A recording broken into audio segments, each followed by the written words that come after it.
y Miquel Misé se tiene que ir corriendo para tomar el tren después, entonces vamos a empezar. Voy a presentarlo muy rápido y luego hablaremos porque tendremos un pequeño descanso después de su ponencia y después tendremos el momento de clausura que intervendremos Baquea y yo, así que no os vayáis corriendo después de que hable Miquel Misé, que tendremos otro ratito más para poder intercambiar, dialogar y contaros alguna cosilla más. Entonces, Miquel Misé, bueno, pues eso, que estamos contentísimas de tenerte aquí, bienvenido. Y muchísimas gracias. Y para quienes no le conozcáis, que creo que no hace falta presentación, pero siempre nos gusta presentar para reconocer, ¿no? Pues él es sociólogo, experto en género y sexualidad. Actualmente está implicado en distintas líneas de trabajo que van desde la investigación, la consultoría, la pedagogía y la comunicación con el objetivo de promover una cultura crítica con el género. Trabaja como consultor y formador independiente, asesorando instituciones públicas en el ámbito de las políticas por la diversidad sexual y de género, y es profesor en diversos estudios superiores de género y sexualidad. Además colabora como investigador externo con la línea de estudios sobre interseccionalidad y diversidad sexual y de género de la Universitat de Vic, Universitat Central de Cataluña, y a la vez, bueno, pues eso, tiene un currículum muy extenso, ¿no? Pues a la vez trabaja como comisario y asesor de contenidos en múltiples proyectos escénicos y culturales, ha publicado distintos trabajos, entre ellos el más famoso quizá es A la conquista del cuerpo equivocado, que nos lo acaba de firmar a Baquea y a mí, y su último libro, escrito junto a Noemi Parra, se titula Adolescentes en transición, pensar la experiencia de género en tiempos de incertidumbre, y ha sido editado por Bellaterra en 2023 y Almudena lo citó el otro día, así que ya os sonará un poquito. Así que bueno, pues cuando quieras, Miquel, muchísimas gracias de nuevo. Bueno, muchas gracias, buenos días.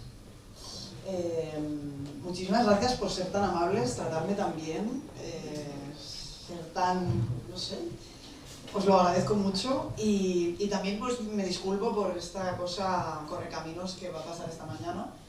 Yo soy más una persona que habla muy rápido, o sea, ahora me estoy disculpando para que luego, joder, que es rápido, ya os he avisado.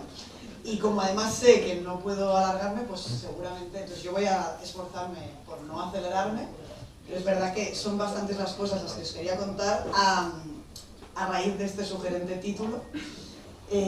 Yo soy alguien que ha pensado bastante sobre las cuestiones de género, pero no tanto sobre las cuestiones de la cultura de paz, entonces he tenido que ir haciendo unos ejercicios para ver dónde me va. Ya vais a ver que me he puesto por momentos quizá demasiado creativo, pero bueno, es final de curso, yo también ya vamos todos un poco con el carrete. Y bueno, en esta presentación básicamente quería compartir con vosotros y con vosotras algunas reflexiones que he ido haciendo en los últimos meses, años, pero yo diría sobre todo se ha intensificado en los últimos tiempos un interés generado por la cuestión de la masculinidad cada vez más transversal. Entonces en esta intervención hay tanto algunas reflexiones sobre cosas que creo que podríamos explicar un poco mejor cuando hablamos de la masculinidad. Hay algunas reflexiones en torno a qué pasa con esta combinación de pensar la masculinidad y la cultura de la paz juntas.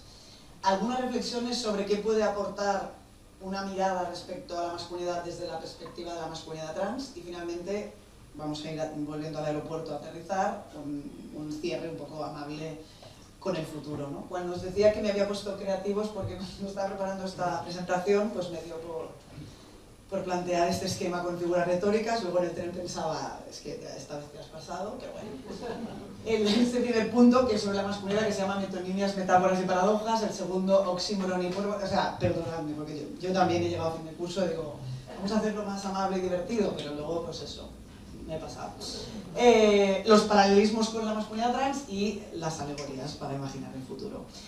Es porque pienso que en cada una de estas figuras retóricas hay algún enlace con alguna de las ideas que os quería transmitir y así también pues para vosotros y vosotras es más amable, ¿no? Entonces, en este primer punto, van a ser 4, en este primer punto, para que os oriente un poco, sería algo así como, y aquí entiendo que hay mucha gente que lleváis de 3 días hablando de la cuestión de las masculinidades, hay gente que las lleva trabajando desde hace muchísimo tiempo, y quizá parte de las personas que os habéis apuntado al curso, pues también hay cosas que más o menos controláis. Entonces aquí había como una reflexión quizá más interna de cosas que me parece que no estamos sabiendo explicar lo suficientemente bien a la hora de introducir estos debates en la sociedad, ¿no? O sea, que por eso digo que esto es una reflexión quizá no tanto para alguien que se acerca por primera vez, sino para gente que ya llevamos un tiempo, que también está bien que en las formaciones nos propongamos conversaciones entre nosotros y nosotras. A mí me interesa muchísimo la cuestión de la pedagogía del género, es decir, con qué mensajes le explicamos a la sociedad que vivimos inmersos en esta estructura. Creo que es una estructura tremendamente compleja, súper sofisticada, no es nada fácil explicarla y a veces cuando la queremos explicar la simplificamos mucho y entonces lo que pasa, que a nivel de comunicación podría funcionar, lo que pasa es que entonces a la gente no le cuadra.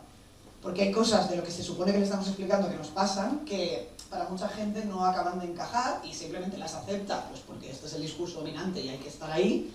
Pero creo que si realmente queremos que la gente se las pueda llevar a su casa y decir, bueno, vale, esto, pues creo que entonces tenemos que ir afinando un poco. Que no se puede hacer siempre, quizá durante muchos años se ha necesitado un discurso quizá pues más que tiene la intención de provocar, de hacer que la gente reaccione, y yo creo que ahora que hay bastante gente escuchando, y sobre todo en torno a la masculinidad, bastantes hombres, que aunque a veces no nos lo parezca, creo que hay muchos hombres escuchando esta conversación, pues creo que también es momento de preguntarnos si hay cosas que las podríamos afinar mejor para que el mensaje fuera como más aterrizado a la realidad. Este es este primer punto, y he elegido estas tres figuras que son la metonimia, la metáfora y la paradoja, para intentar explicar qué tres lugares creo que podríamos pensar de formas más complejas. La cuestión de la metonimia, bueno, esto sería, estos tres Spiderman son en la masculinidad hoy, que es, pues efectivamente la parte por el todo. Hoy usamos el concepto de masculinidad para hablar de un montón de cosas, y estaría bien que en algún momento aclaráramos, bueno, estamos todo el mundo hablando de lo mismo cuando hablamos de la masculinidad, y efectivamente ni la propia masculinidad ya sabe, pero eras tú, soy yo, ¿no? Esa cosa de, pero exactamente qué es lo que queríamos señalar. Para hacer eso, aquí hay cosas que ya sabéis, ¿no? Pero cuando nosotros pensamos estos esquemas para explicar cómo funciona el sistema sexo-género, pues nos hemos inventado todas estas dimensiones que lo articulan, que son el cuerpo, que son, ¿no?, el sexo, la identidad, la expresión, los roles, la sexualidad, y de alguna manera, a veces cuando hablamos de la masculinidad no está claro si estamos hablando de todo esto, si estamos hablando de algunas de estas cosas, por si alguien se pierde. A mí lo que me parece interesante es hablar de la cuestión del rol, ahora voy a justificar, y aquí os pongo, por si alguien no acaba de entender las diferencias, pues ya las recordamos, ¿no? Una cosa es hablar de aquello que tiene que ver con, bueno, con los cuerpos, la materialidad de nuestros cuerpos, que efectivamente tienen características sexuales biológicas distintas, eso sería el sexo. Otra cosa es hablar de cómo nos identificamos, que aquí he puesto el pronombre, pero simplemente es una cosa profundamente subjetiva, la identidad de género, y habría mucho para discutir. La expresión de género, es decir, lo que interpretamos como una expresión masculina en el espacio público, es decir, algo que tiene que ver más con la estética del género. Los roles, es decir, los valores de la masculinidad, los valores que se encarnan con los que uno se socializa, etcétera, etcétera. O la sexualidad, el deseo, que en nuestro discurso, digamos, en el sistema en el que nosotros vivimos, principalmente está regido por un modelo heterosexista, por lo tanto muchas veces cuando se piensa la sexualidad masculina, muchas veces se piensa en la sexualidad heterosexual y en un tipo de sexualidad irrefrenable que no puede contenerse, bueno, todo esto, ¿no? Y creo que muchas veces, para mí es importante aclarar esta cuestión porque creo que a veces se ha hablado de la masculinidad como algo que teníamos que impugnar en general, y yo creo que mucha gente en la recepción de ese discurso, bueno, creo que hay algo en la recepción y también creo que hay algo en la enunciación. O sea, creo que ha habido ambivalencias en muchos lugares. Pero a veces hay gente que no le ha quedado claro si el problema es haber nacido un hombre, el problema es identificarse como un hombre, debería todos los hombres transitar a personas no binarias o mujeres trans, el problema es la estética de lo masculino y por eso algunos hombres entienden que moverse en lugar es pintarse las uñas, el problema es la sexualidad, o sea, y entonces dentro de todo este caos, habría muchas cosas que decir en muchos sitios, pero a mí me parece que si pudiéramos concentrar la conversación en la cuestión de los valores, creo que nos ayudaría. Y creo que saldríamos un poco de este estado de confusión, sobre todo nuestro mejor termómetro de la recepción de los discursos, aunque a veces no nos encante, creo que es la gente más joven, los adolescentes. Y si tantos adolescentes en algún punto han sentido que muchos de los discursos que se proponían eran de alguna manera casi una cancelación de ser un chico, pues igual es que no nos hemos explicado súper bien, que no pasa nada, estamos a tiempo. Pero creo que ahí hay algo de que hay una cierta confusión en está mal ser un hombre, está mal que yo me identifique como un hombre cis, está mal ser heterosexual, y creo que en ese ruido en el que muchos actores han jugado la confusión también, creo que no nos ayuda, y creo que si pudiéramos concentrar la conversación en la cuestión de cuáles son los valores que se asocian a la masculinidad y por qué los estamos disputando, creo que para mucha gente la cosa se clarificaría. Quiere decir que puedes seguir vistiéndote de esta manera, que nadie te pide que no seas una persona cis, que nadie reclama que hubieras nacido en otro cuerpo porque nadie tiene esta capacidad de momento de elegir en qué sexo nace. Entonces, bueno, a mí me parece que esa es una primera reflexión. Creo que deberíamos ajustar los sentidos que le damos a la cuestión de la masculinidad y aclarar qué es lo que estábamos disputando, ¿no? Después esta cuestión de la metáfora tiene que ver con que Jesús ya la ha sufrido en Sevilla, esta metáfora, y he seguido pensando sobre ella, a ver si os sirve. A mí una de las maneras que más útiles os voy por partes antes de que lleguéis a esta diapositiva. Una de las metáforas que a mí más me sirven para hablar de cómo puede ser que vivamos inscritos en esta matriz de género es pensar el género como una lengua, como un idioma, como el idioma oficial del territorio en el que vivimos. Nosotros somos una gente que aterriza en este mundo y para poder interactuar entre nosotros, el idioma oficial de nuestro territorio son las normas de género, que nos hacen inteligibles a nosotros mismos y a los demás. Sin saber quién es el otro o sin saber quién es uno mismo, muchos de nuestros vínculos sociales tienen mucha dificultad en construirse, porque como el género es una categoría que nos configura casi como humanos, es muy importante tener clara cómo funciona. Y si tú vas por el mundo no atendiendo a eso, es decir, que da igual lo que yo sea, da igual lo que sea el otro, esta cosa tan terrorífica que los formadores en género sufrimos, que es la gente que nos dice, pero si todo el mundo somos personas. No somos nadie una persona, ojalá pudiéramos ser una persona, pero si todo el mundo fuera una persona, pues no habría problemas de acceso a la vivienda, ni al empleo, no existiría. O sea, la realidad es que aquí nadie es una persona, aquí la gente es un hombre o una mujer de una clase social determinada, con un origen determinado, con una edad determinada, con un estado de salud determinado, y no, es muy difícil escapar a eso, y no hay un mundo al otro lado que nos lea sin eso. Entonces, pensando que el género es una especie de lengua, un idioma, y siguiendo con eso, si lo pensamos en el momento en el que nosotros aprendemos esta lengua, como un lugar en el que los niños y las niñas llegan aquí, les empezamos a enseñar este idioma para que se comuniquen con el mundo, y ahí vemos que hay algunos niños que hablan muy bien el idioma, les sale bien, no tienen acento, más o menos lo pueden escribir. Hay niños y niñas que lo hablan bien pero pueden hablar otros idiomas, están en casa de su abuelo en verano, si están en los campamentos de verano con no sé quién, si pueden hacer otras cosas aparte de lo que se espera de ellos estrictamente según la norma de género. Hay niños que este idioma lo hablan pero tienen un poco de acento. Es decir que, bueno, pues si hay que jugar a fútbol se jugará, y yo quiero ser amigo de Carlos, entonces a mamá apúntame a fútbol, pero es verdad que pues estaré circulando, ¿sabéis? Estos niños que caminan, que divagan por el campo de fútbol, no porque no quieran hacer fútbol, ellos quieren hacer fútbol, pero tú te das cuenta que, bueno, entonces normalmente suelen ser los porteros o una gente que mira los árboles, pues son unos niños que han entendido que para el ritual de paso de la masculinidad en la infancia, pues hay que encontrarse en el fútbol, pero por otro lado, pues bueno, les es un poco ajeno. O sea, lo hablan, sí, sé lo que hay que hacer, pero bueno, pues a poco que te fijes no es mi deporte preferido. Y luego hay otros niños que simplemente esta lengua pues no la hablan y no la entienden. Son unos niños que no logran entender, pero ¿qué tendría que ver? Que yo haya elegido patinaje de extraescolar con que en el cole se rían de mí y me digan que soy una niña, es que no entiendo la relación. Bueno, pues es alguien que no ha entendido el idioma. Y efectivamente, entender o no entender el idioma es fundamental para una socialización entre tus iguales determinada, para un cierto reconocimiento social, es decir, que es bastante importante. Y la metáfora de la lengua también me parece interesante porque en un mundo en el que siempre estamos combatiendo los discursos esencialistas del género, es decir, que pero muchas de estas cosas que nosotros reivindicamos que tienen que ver con aprendizajes culturales, siempre al otro lado hay unos discursos que vienen a decir que son innatas, están determinadas por la biología, por nuestras hormonas, todo lo que ya sabéis. Y me parece que el idioma o la idea de la lengua es interesante porque, siendo una cosa completamente cultural, es una cosa muy sofisticada. Es decir, toda la gente que estamos aquí hablamos el idioma en el que yo estoy hablando y no nacimos hablándolo. Nadie nació hablando. Y hubiéramos nacido en otro lugar y hablaríamos otras lenguas. Nosotros nacimos aquí, hablamos esta de forma súper sofisticada. No es de nacimiento hablar esta lengua.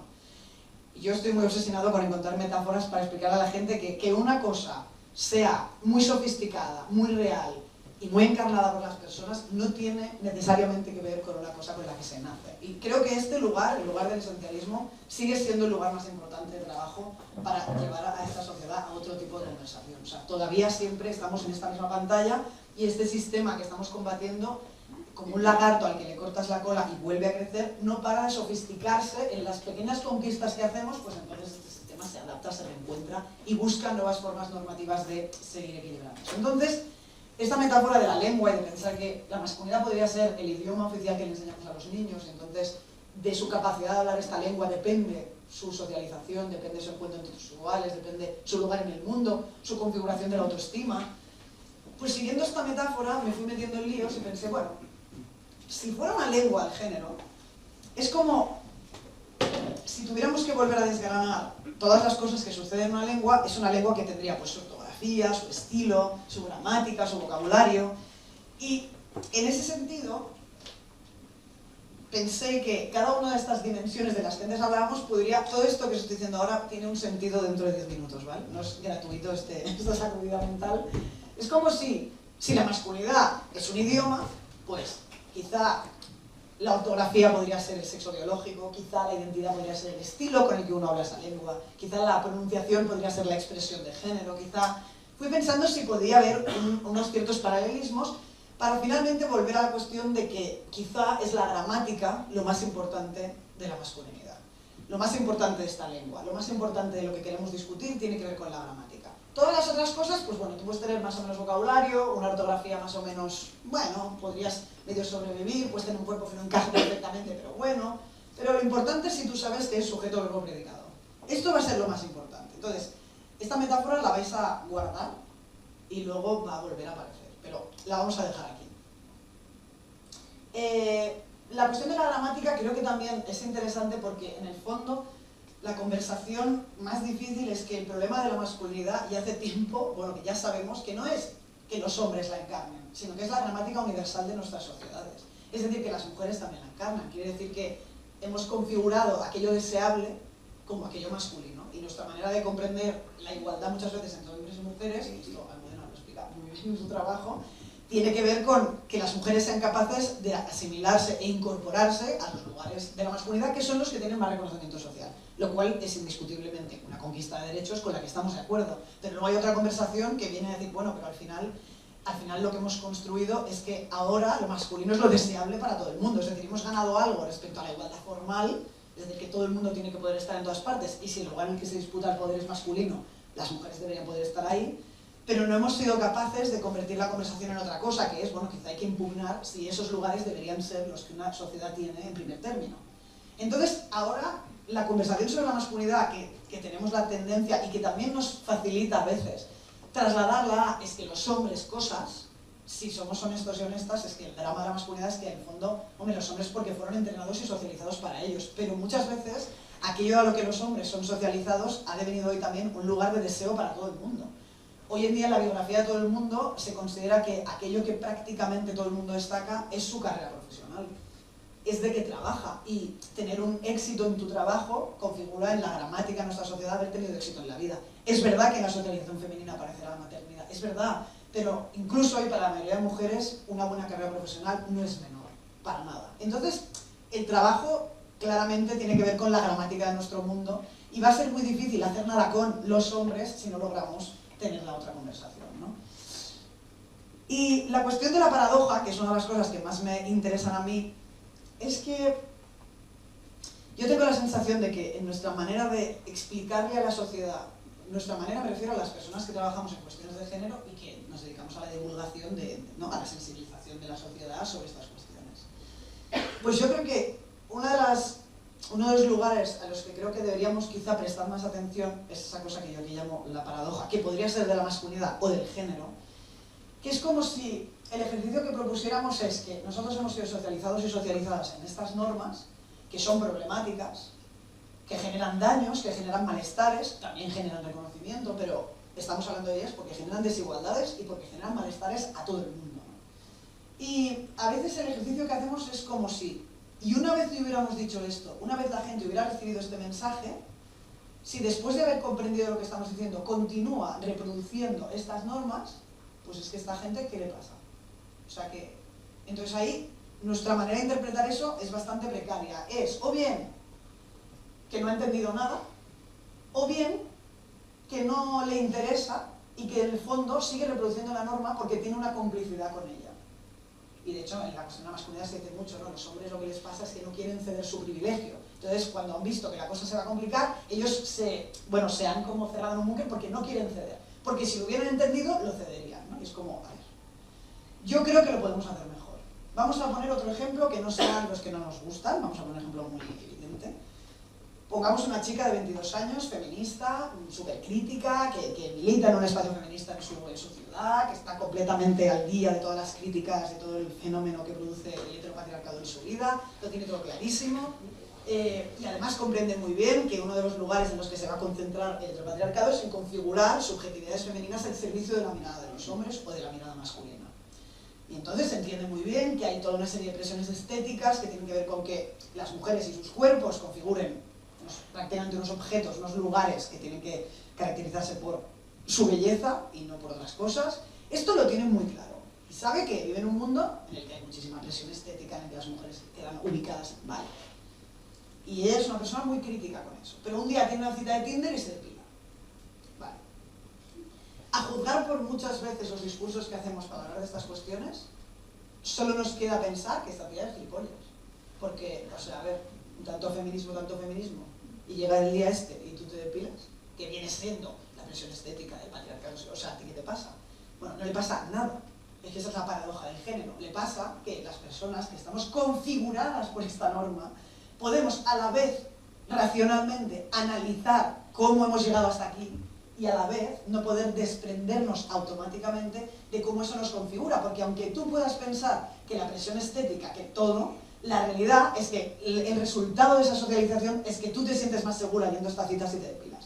Habrá unas heroínas nacionales que pueden ir a las citas de Tinder sin depilarse y lo celebraremos y les diremos, tía, qué bien, me alegro por ti, pero si esa es mi propuesta para la sociedad, no voy bien, porque la mayoría de la gente a la que yo le estoy hablando, o sea, no solo no lo puede sostener, sino que le va a generar rechazo que para que yo te pueda extender el carnet feminista, tú vas a tener que dejar de depilarte. Entonces aquí va a haber una cosa muy chunga que va a pasar, que está sucediendo, que es que la gente cogió el carnet y entonces vivió con terrible culpa todas las cosas que contradicen el carnet. Entonces yo que vengo de una experiencia en una enorme tensión, que es la experiencia trans, es muy paradigmático. Es decir, tú, Miquel, si piensas todo esto, ¿cómo es posible que transitaras a hombre? Hace ya muchísimos años, hace más de 20 años, pero claro, es una pregunta que la gente trans enfrentamos todo el tiempo. Como si fuera excluyente ser feminista y ser una persona trans. Bueno, es que hay personas trans, evidentemente, que podemos interpretar que nuestras transiciones se inscriben en una matriz normativa del género, y esto no es que nosotros en nuestras casas sacáramos una libreta y digamos, mujer masculina, esto me va a salir muy complicado, ¿qué podría hacer? ¿Me voy a hacer un hombre?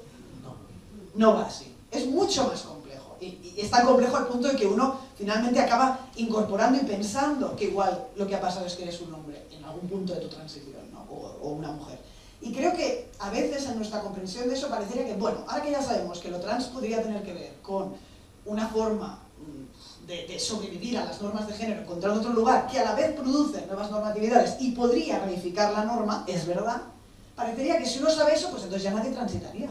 O todo el mundo sería no binario. Es como, no, igual que la chica que se depila, igual que tantos hombres que pueden escuchar esta conversación y decir, pues es verdad que la socialización masculina produce en nosotros una serie de cosas que son una puta mierda. Es verdad. ¿Saber eso quiere decir que yo automáticamente ya puedo llorar en el tanatorio de mi madre? No. Y si no puedes llorar en el tanatorio de tu madre, no es que tu masculinidad, claro, porque él no quiere soltar, porque claro, el privilegio, que no. Entonces yo creo que eso es una cosa que ahora sí, en los próximos años, a mí me parece que es uno de los lugares más importantes en los que tenemos que trabajar, que es en explicar esa paradoja. Una parte importante es que la gente comprenda la crítica que estamos haciendo en un sentido teórico, en un sentido racional. Estamos diciendo que parte de lo que te está pasando en la vida no es que un tren pasó por allí con unas hormonas, no está determinado por tu biología. Otra cosa es que la socialización en la que te has encontrado hace que no está determinado, pero es muy difícil de modificar. Que sea muy difícil de modificar no quiere decir que no sea enormemente valioso tomar conciencia de que eso tuvo que ver con un aprendizaje cultural normativo. Aunque tú ahora eso no puedas cambiar, aunque quizá hay partes de eso que tú no vas a poder cambiar nunca. Pero el hecho de saber que tiene que ver con eso, para muchas personas, es muy liberador.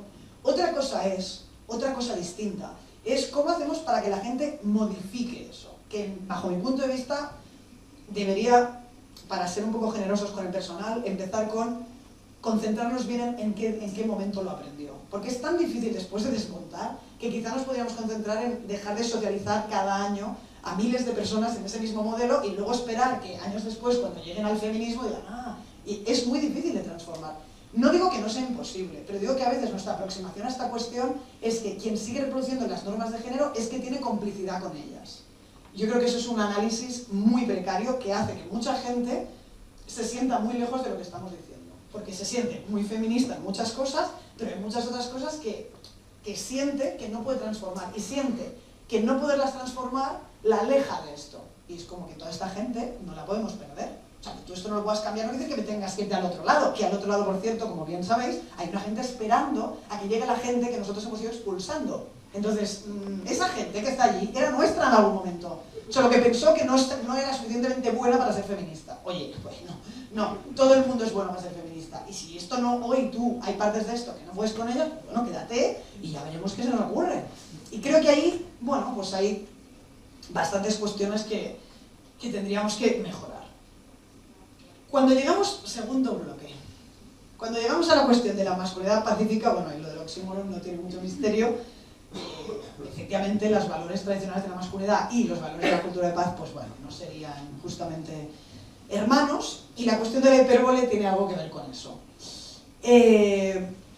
No voy a repasar aquí muchos de los valores que entendemos como masculinos tradicionalmente, porque supongo que ya habréis hablado de ello, pero quizá, siendo que la masculinidad de la paz, pues no a priori en nuestras culturas no están, digamos, fijadas en la misma matriz, y que a veces se presentan como opuestos, o en sus vueltas de campana con cosas que para lograr la paz haría falta hacer, que pueden ser muy problemáticas. A mí lo que me interesa es que, claro, toda esa cosa de esta masculinidad que se presenta en el mundo siempre en una posición de competición, de protección del otro, de gestión de la violencia, de gestión del conflicto mediante la violencia, todas esas cosas que ya sabemos. A mí lo que me interesa es en qué momento se aprendieron, mediante qué repeticiones simbólicas un niño aprende eso. Y por otro lado, ¿qué relación tiene eso con el amor propio, con la autoestima, con la dignidad, o en qué lugar del cuerpo muchos hombres ubican que ese es el sitio, su capacidad para poder reproducir esos valores, es lo que le va a hacer ser querido? O sea, yo creo que este es uno de los puntos, porque si solo hacemos análisis como que los hombres se comportan así porque quieren dominar el mundo, es precario. O sea, los hombres se comportan así porque quieren ser queridos. Y en algún punto les explicamos que si hacían eso les iban a querer más. O sea, no hay tanta cosa tan complicada. Y creo que si los deshumanizamos en el sentido de que, bueno, esta gente, para llegar a ser así, lo que le pasa es que tiene una voluntad de dominar y de que no nos genera ninguna empatía, es muy difícil que comprendamos. Además, esta gente en algún punto tuvo 8 años, que dice que, no sé si había gente con 8 años que quería dominar el mundo o así, pero yo diría que tiene bastante que ver con de qué manera les explicamos que el mundo iba a recibirles a ellos. Y qué cosas tenían que hacer, y si no eran capaces de hacer, el mundo les dejaría fuera, que además es verdad. No saber hacer esas cosas implica para estos niños muchas veces un lugar muy secundario, ¿no? Y en ese sentido, bueno, a mí en fin, paso tiempo preguntándole a Google estas cosas, preguntándole solo para ver cómo de lejos estamos de nuestros horizontes, y aquí viene la cuestión de la hipérbole. Aquí simplemente, si le preguntamos juguetes niña al buscador de Google, pues básicamente, pues bueno, el Pantone, que ya sabéis, la pupila de las niñas, que solo puede ver un color, y luego, pues, como tantas feministas han explicado, el ser para los demás, ¿no? El aprendizaje del cuidado en primer término, el cuidado de los demás a través de la cocina, a través de los bebés, el cuidado de la propia imagen siempre al servicio de la mirada del otro, los espejos, el maquillaje, todas esas cosas que no me voy a extender. Pero ¿por qué decía lo de la hipérbole? Aparte de, aquí podríamos ir trazando una línea de puntos bastante fácil entre el juguete y el valor simbólico que se está intentando transmitir. En el imaginario de la infancia femenina esto es muy evidente. ¿Por qué es evidente? Porque si yo te regalo una cocinita, pues no hay mucha metáfora. O sea, si te regalo un bebé en un carro, no hay metáfora. O sea, es literal. Y esa es una cosa trágica e interesante de la infancia femenina, pero cuando tú lo trasladas a la masculinidad, pues es muy interesante porque es completamente al revés. En el imaginario simbólico de la masculinidad, o sea, en los juguetes, por ejemplo, de la infancia masculina, no es una cosa súper literal los valores que se están aprendiendo. Y muchas veces pasan distintas cosas. Es decir, no es una cosa tan literal como, bueno, pero jugar con dinosaurios, ¿qué valor social sería? Conducir grúas escaladoras, ¿qué valor social sería? ¿No? Toda la cultura del coche, bueno. Y una de las cosas que sucede, y aquí hay muchos valores de los que podríamos hablar, ¿no? Los coches, para hablar de la autonomía, la independencia, hombre, pues si tú una parte de tu vida te la has pasado jugando en una cocina, que podría ser muy divertido y muy entretenido, y como siempre, esto no es una cosa de que una cosa está mal o no mal, sino que tiene que estar equilibrada, todo el mundo tendría que haber entrado a una cocina y todo el mundo tendría que haber jugado con un coche en algún momento para que estas cabezas no se nos desequilibren. No es la realidad en la que vivimos. Y tú podrías decir, bueno, el coche, como si tú has estado jugando en una cocina, pues evidentemente has estado jugando en un territorio interno, doméstico, cerrado, para el otro. Si tú has jugado con coches, has tenido que pensar desde el principio del juego, es decir, cuando eras muy pequeño, que tú estabas, uno, en movimiento, que tenías que pensar, dos, dónde ibas, y que tú tenías libertad para pensar sin tener que pactar, sin tener que, pero a qué hora sale tal del médico, a qué hora sale la farmacia. No, yo voy, ¿dónde voy? Me invento mis personajes. Y esa capacidad, que es una capacidad muy maravillosa de la socialización masculina, claro, el problema es su exceso completo. Es decir, que si hay una gente entrenada para ver qué quiere el otro y una gente entrenada para ver qué quiero yo, pues luego en la edad adulta nos la pasamos en la terapia de cuál es mi propio deseo. Los hombres trans igual, porque fuimos socializados de esa manera, y yo esto porque lo hacía, por mi padre, por mi hermano, por mi primo, por qué lo estaba haciendo. Y hay otra gente que está muy entrenada en escuchar, pero yo qué quiero hacer. Por eso tenemos gente de 40 o 50 años, que es muy fascinante para mí, hombres que quedan para jugar con sus amigos. Es una cosa que pasa en la cultura de los hombres. Yo no tengo ninguna amiga que me diga que quiero jugar con mis amigas. Es muy raro. En cambio, en la cultura de los hombres, y esto pues igual es una cosa que podríamos recuperar, ¿no? Tiene que ver con que, bueno, pues ¿y qué me apetece? ¿No? Tengo amigas, ¿no?, que tienen sus hijos, entonces sus compañeros. Domingo por la mañana me apetece irme con la bici. Que es una capacidad de estar pensando en ese momento con el follón que tienes, pero a mí, ¿qué me apetece? Bueno, eso es una habilidad que en algún momento se aprendió. Una gente que estuvo expuesta durante años a pensar, pero ¿a ti qué te apetece? ¿Dónde quieres ir? ¿Y cómo se va a llamar el otro? ¿Y qué país sería? Y, bueno, pues se entrena, no tiene absolutamente ningún misterio. ¿Por qué digo lo de la hipérbole? Porque tanto en el coche como en el fusil ametrallador y el tanque, como en los dinosaurios, la cuestión de la hipérbole es que, incluso si quisiéramos discutir, podríamos decir, bueno, los valores de la masculinidad pues serán estos, vamos a seguir socializando a la gente en ellos. Pero lo que es fascinante es que son siempre unos juegos simbólicos que son muy hiperbólicos. Quiere decir que, por ejemplo, nosotros, vamos a poner un caso muy evidente.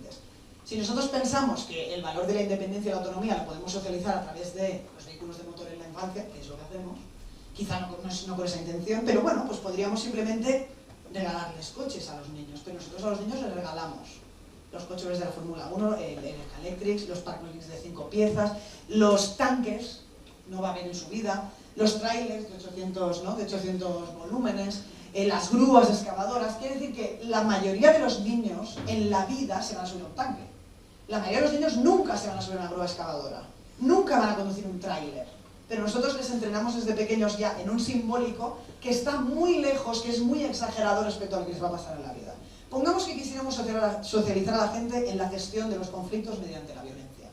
Pues podríamos hacerlo con cuchillos, que es lo más heavy que te vas a encontrar tú en una sociedad que el monopolio de las armas lo tiene el Estado. Pero nosotros no, nosotros socializamos con fusil ametrallador, granadas, es como, pero a ver.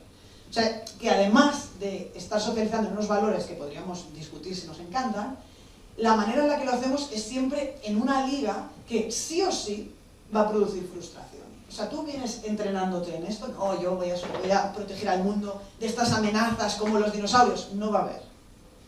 No va a haber, no, los extraterrestres, no va a haber. O sea que no solo tú estás socializando en unos valores en contraposición antagónicos a los otros, que esa es una conversación, sino que encima lo haces presentando como un ideal que estas personas, ni en el mejor de los casos, en una sociedad que se rige por el patriarcado y todo el mundo está de acuerdo, nunca se van a encontrar en esa situación. Se van a encontrar en un mundo en el que la conversación va a contracorriente. Toda la educación secundaria, bueno, primaria, toda la educación obligatoria va a ser una conversación de que los conflictos se tienen que resolver hablando y que tú para allá. Estamos en una sociedad que se está planteando si tiene sentido seguir teniendo vehículos privados, porque esto es un despropósito. No es verdad que tú vayas a poder, es decir, que muchas de las cosas para las que yo te he entrenado, incluso si quisieras hacerlas bien, no te van a pasar. Entonces, claro, tenemos a un montón de gente entrenada para lo que nos interesa de la cultura de la paz, entrenada no solo para una cosa que no es exactamente la paz, sino para, si fuera la guerra, una guerra que tampoco va a pasar de esa manera, que tampoco tú vas a tener ese papel. Y bueno, viniendo ayer, dije, solo por si estamos muy lejos fui a ver la cartelera de esta semana, y pensé, bueno, claro, esto sería efectivamente la cultura de la competición hasta tus últimas consecuencias, los superhéroes, que siempre tenemos mucho que decir aquí, y lo de la gramática masculina, es que da igual. O sea, si la evolución es que también va a haber mujeres que nos van a salvar de esta plaga de dinosaurios, pues bueno, ahí las tenemos, ¿no? Y a mí lo que me parece interesante, si tenemos que ir al cuando os decía antes, bueno, pero intentemos llevar al final el hilo de, con estos valores de socialización, qué cosas está produciendo en la subjetividad de estas personas, de estos niños, de estos adolescentes, de estos hombres adultos, que no es tanto, o que no es solo la gestión del conflicto mediante la violencia o la incapacidad de salir de una lógica de competición para entrar en una lógica de cooperación, que no es solo eso, esta es una parte del problema. No es solo que si hay una pelea, tú la tienes que resolver así, sino que, y esto está muy, digamos, muy asentado en la cultura de los superhéroes, que es que tú, en el fondo, tienes que estar siempre alerta por si hay un problema, que es otra cosa más perversa. Es decir, no es que si de repente tú estás en, no sé, hay un semáforo tal y hay una pelea, pues tú tienes que a ver qué pasa, sino que en el fondo, esta es parte de tu función en esta sociedad. Cuando vengan los malos a atacarnos, a todo cosas que no van a pasar, ¿no? Cuando venga una gente muy mala a meterse con tu familia y a matar a tu madre, pues tú eres el responsable de protegerla. Tú, y si no está tu padre, pues todos vosotros, ¿no? Vale. Superman, lo digo porque es paradigmático, todos los superhéroes, y además está muy bien hecho en los superhéroes porque es literal, tienen una doble vida. O sea, hay una gente normal que tiene que siempre tener, ¿no? Clark Kent, que está durmiendo en su casa, y entonces oye un ruido. Y entonces, ¿no será que hay un avión a 10.000 kilómetros donde hay una mujer que está haciendo forzada en el baño? Bueno, claro, esto es un aprendizaje muy fuerte, que quiere decir que lo que te va a hacer ser querido, ser valioso, ser digno del amor de los demás, es tu capacidad de estar siempre súper atento a si hay alguna cosa que pasa, tú ir. Claro, tú imagínate haber sido socializado en esa movida. Es que, claro, como nunca va a pasar eso, simplemente va a pasar que tenemos un montón de gente muy atenta a ver si pasa algo. Como nunca pasan esas cosas, pues tiene que ir sobreinterpretando lugares en los que no estaba pasando como lugares donde hay un gran conflicto. A mí un lugar que me parece súper interesante es todos los conflictos del tráfico. Es decir, que este tío te adelantara no es una amenaza para tu integridad. No tienes que restablecer el honor. No, pero si yo he sido socializado para que a mí si un tío me vacila le mato, pero no hay grandes momentos en los que nadie te vacile en el fondo. O sea, no está pasando nada. Pero tú estás muy preparado para, bueno, o sea, si hubiera, ¿no?, un avión a 1000 kilómetros, yo tendría que salir por la noche, sacarme el traje. Y esto, como es todo el tiempo en mi vida, como he visto esto todas las veces, como sé que los chicos que hacen esto tienen mucho reconocimiento, y la cosa más loca es que son chicos que podrían ser unos frikis y unos pringados de la clase, todos los superhéroes, ¿no?, su versión normal y corriente, es decir, que detrás de cualquier hombre puede haber ese. Puede haber uno que en el fondo, que podría ser tú el tío que salvara a todo el mundo. Bueno, eso que yo creo que es una de las terribles losas que cae sobre los hombres, quiere decir que como en el mundo en el que nosotros vivimos esta mañana, ¿no?, hemos venido aquí, hemos hecho este curso, nos iremos a comer, no va a pasar nada muy grave, o sea, nadie va, no es probable, y ojalá no nos pasara, pero es que la realidad es que nadie va, no. Pero ¿cómo es todo el día ser alguien que está socializado en que uno de los lugares en los que se configura tu dignidad es en la capacidad que tú puedes tener de demostrar públicamente que tú puedes proteger a los demás? Que tú puedes, o sea, ya no es solo que cuando hay un conflicto tú vas a ser violento, es que es mucho peor. Es que en el fondo necesitas que haya un conflicto para que en algún momento tú puedas demostrar que tú estuviste a la altura. Como eso no pasa mucho, estás constantemente en la tensión de que habrá un conflicto. Y por eso la probabilidad de que haya un conflicto entre dos hombres es siempre muy alta. Porque basta con que cualquiera de los dos en algún punto sintiera que el otro le podría estar vacilando, que el otro esto por qué. Bueno, y ahí hay millones de derivadas y que los hombres trans pues tenemos que aprender a marchas forzadas porque claro, tú necesariamente todo eso no lo sabes. No sabes que si te miro más de 3 segundos a los ojos igual me pegas, que si simplemente te adelanté porque ibas un poco lento, pero no quiere decir que seas un inútil, solo ibas un poco lento y yo tengo prisa porque me está cerrando correos, no es nada personal. O sea, bueno, pero tampoco es que el otro sea gilipollas, el otro simplemente lleva tantísimo tiempo entrenado en el bueno, pero claro, pues como no va a pasar nada, tú eso lo vas a tener que sacar con cosas que no son graves, con pequeñas cosas de la vida cotidiana que no pasaba nada, pero en algún momento, y además es frustrante porque tú sientes en un lugar inconsciente que esa capacidad de reaccionar de esa manera es lo que te hace valioso. En el fondo es lo que te han explicado durante mucho tiempo. Entonces lo que es raro es que cuando tú te comportes así, entonces el mundo te diga, tío, ¿qué haces? O sea, hay una cosa un poco no honesta de la socialización masculina. Entrenamos a la gente para hacer una cosa que es súper friki, y cuando la gente más o menos lo intenta, y fracasa, pero lo intenta, entonces les miramos como si fueran unos monstruos. Bueno, ya, pero una cosa, esta gente lo ha aprendido en algún sitio esto. Es muy raro ir por la vida pensando que la gente te va a atacar. Hay que haberte entrenado muchos años, si no. Entonces ahí hay una cosa que la podríamos hacer al revés. Podemos parar de entrenar así a la gente, que ya sé que ya lo sabéis, pero en fin, creo que tiene que ver con eso. Bueno, ahora viene lo que os he dicho antes de esta metáfora del idioma, guardarla, que luego volverá, ahora es cuando vuelve. Bueno, pues este topo, este amigo, son los hombres trans en el mundo. Esto es una generalización, voy a hablar a través de estereotipos de los hombres trans, si hay alguien trans aquí, no represento a todo el mundo, todo vale. Es una reflexión posible para hablar de este tema. A mí me parece que no les haremos mucho caso a esta gente, pero hay cosas interesantes que se podrían pensar sobre la masculinidad en nuestra sociedad a través de qué pasa cuando gente que fue socializada en femenino vive en el mundo como un hombre. O sea, pasan ahí unas cosas que a mí me parece que deberían llamarnos más la atención. No estamos en la época buena para la masculinidad, entonces entiendo que lo interese, pero yo os lo cuento para ver si a alguien le... Voy a hacer un paréntesis, no me voy a alargar, pero yo soy alguien que está pensando lo trans desde una perspectiva no esencialista. Quiere decir que no creo que sea innato, que no creo que sea biológico, que creo que tiene todo que ver con una sociedad o unas sociedades en el contexto occidental, en una época histórica en concreto, que inventan esta categoría médica en un primer momento para ordenar el mundo, y es una categoría después con la que mucha gente también se va a identificar, pero quiero decir que estoy intentando proponer una interpretación feminista de la cuestión trans, es decir, no esencialista. Lo digo porque yo ahora voy a hacer una serie de reflexiones y puedes decir, pero este tío, ¿por qué dice esto? Bueno, lo digo porque yo no creo que yo tenga un cerebro de hombre, no creo que tenga un cerebro de nada. Simplemente que el hecho de que yo viva como un hombre no tiene que ver con que yo crea que existe una biología, un cerebro, una identidad hombre y al otro lado mujer. Esto no resta legitimidad a la experiencia de la gente trans ni hace que tenga que ser relativizada nuestra identificación, simplemente es para comprender cuál es su estructura. Como vengo de pensarlo desde ese lugar, sí pienso entonces que la socialización de género en las personas trans opera, quiere decir que aun con tensiones, yo fui alguien que durante muchos años fui preparado en este mundo para ser una mujer. Es decir, no pasé los entrenamientos que pasaban los chicos. Entonces, cuando yo llegué al mundo de los hombres adultos, hace años ya, pues yo venía con otra mochila, simplemente. Y entonces, es en ese encuentro en el que, ahora volvemos a nuestra metáfora, pues tú puedes tener estilo de pronunciación, es decir, yo puedo tener más o menos una expresión de género, bueno, he venido aquí, quizá no todo el mundo ha pensado que era un hombre trans, quizá he tenido un cierto passing, una cierta pronunciación, es decir, que puedes, bueno, pues una identidad, un cuerpo más o menos, pero el lugar en el que los hombres trans tienen un cortocircuito es en la gramática. Es decir, que aunque un cuerpo tú lo puedas modificar, una identidad yo puedo identificarme con ella, una expresión de género, puedo cortarme el pelo, puedo tener una expresión, digamos, no verbal, puedo... todo, pero hay una cosa que es muy difícil de tener si no es una cosa en la que tú te socializas, que es la gramática. Igual la metáfora está es un poco arriesgada, pero ¿veis el link ahora? Vale, entonces esa gente, los hombres trans, a veces tienen momentos de cortocircuito en la gramática que yo creo que son lugares muy interesantes para pensar la masculinidad y que tienen que ver con la cuestión de la paz en este caso.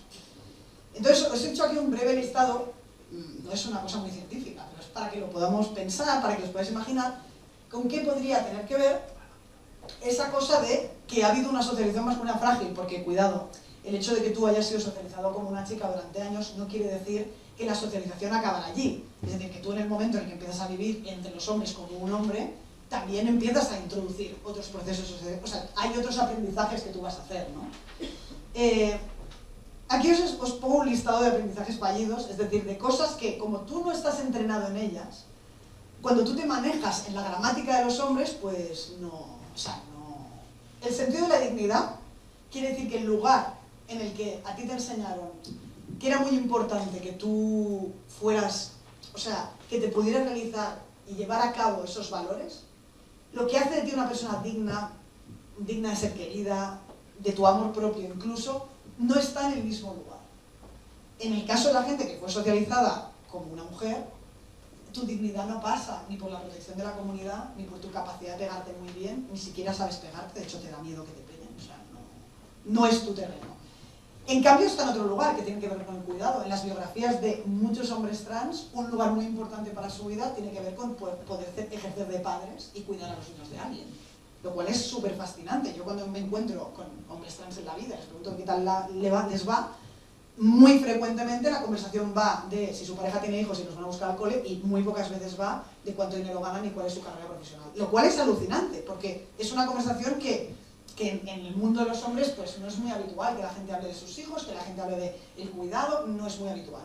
Pero si tú estás entrenado en lo otro, pues lo que te hace digno, lo que a muchos hombres trans puede ser que les configure como un lugar de mucho reconocimiento para sí mismos, es haber sido capaces de ser buenos padres.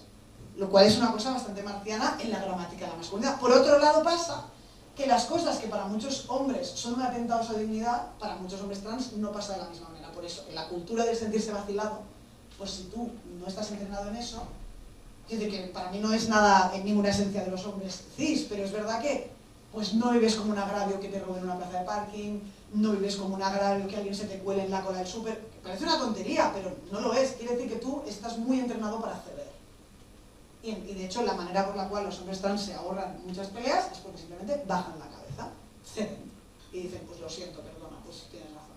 Pues, y entonces nunca se pegan, o sea, se pegan. Que no es muy habitual, porque están muy entrenados a, bueno, pues pasa tú, y ya está.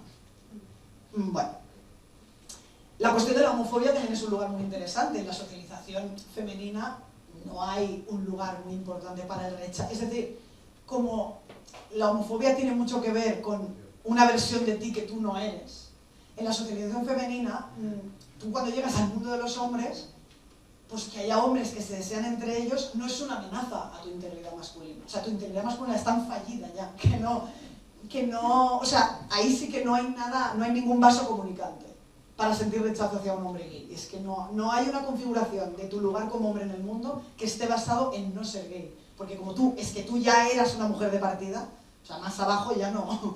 Entonces, hay una cosa que me parece muy sintomática, que es que es muy extraño, pero no por una cuestión de intención, no es porque sean mejores los hombres trans, o sea, lo que quiero decir es que tiene todo que ver con la gramática. Estas personas que viven como hombres en el mundo, esas cosas no les pasan. ¿Y con qué tiene que ver? Simplemente con un entrenamiento al que no fueron, ese día no fueron a entrenar. Entonces, cuando llegan al partido, pues es muy extraño, y ya digo, no por una cuestión de intención ni de más progresismo, que un hombre trans sea homófobo con otro hombre. Es muy raro, porque el canal no existe, es como, pero ¿en qué te estaría arrebatando tu masculinidad, la posibilidad de tú ser asociado a otro hombre gay? Si tu masculinidad está siempre arrebatada. O sea, no hay... Ahí hay una cosa... Bueno, otro lugar súper interesante es la cuestión de la sexualidad.